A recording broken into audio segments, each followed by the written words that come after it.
Over 130,000 homes destroyed, a further 85,000 damaged.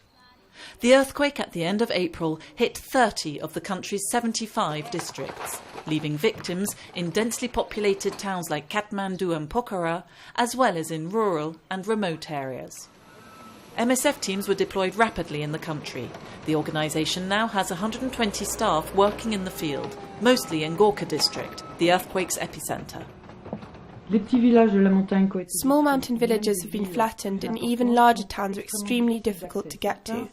Some are accessible only by helicopter and it can take 7 hours to walk to others. The Ministry of Health and MSF decided it would be preferable to assist people who need our help in more remote locations rather than in the big towns. The teams managed to reach 15 of Gorkha's villages in 3 days and have also started delivering treatment in neighbouring district Darding. The only way to move now is by helicopter, and there is no communication, so basically we just have to go from village to village and depend on word of mouth and do an assessment basically to see what the problems are. Normally that's easy, but in this environment and in the conditions it can take a long time and difficult.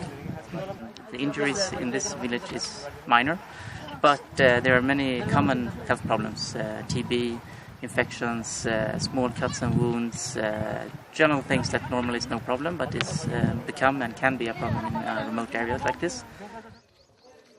Shelters and essential items are needed the most urgently, especially in high-altitude villages where temperatures fall below zero at night. MSF teams have begun distributing food, blankets and shelters, but logistical difficulties are still preventing them from reaching out to the most remote villages. A 20-bed inflatable hospital has been transported to Arugat in Gorkha district. While some of the team put it up, the medical staff have helped out at Bhaktapur Hospital on the outskirts of the capital. Welcome. Ready at last, Arugat Hospital admitted its first patients on May the 8th. The idea is to work in collaboration with the Ministry of Health facility. They'll provide consultations and will admit patients with severe conditions. Most of the injured in Kathmandu who were wounded during the earthquake received treatment quickly.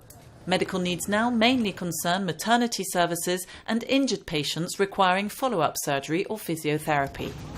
After numerous aftershocks, on May the 12th, a second 7.3 magnitude earthquake hit Nepal. Its epicentre was in China, less than 100 kilometres from Kathmandu.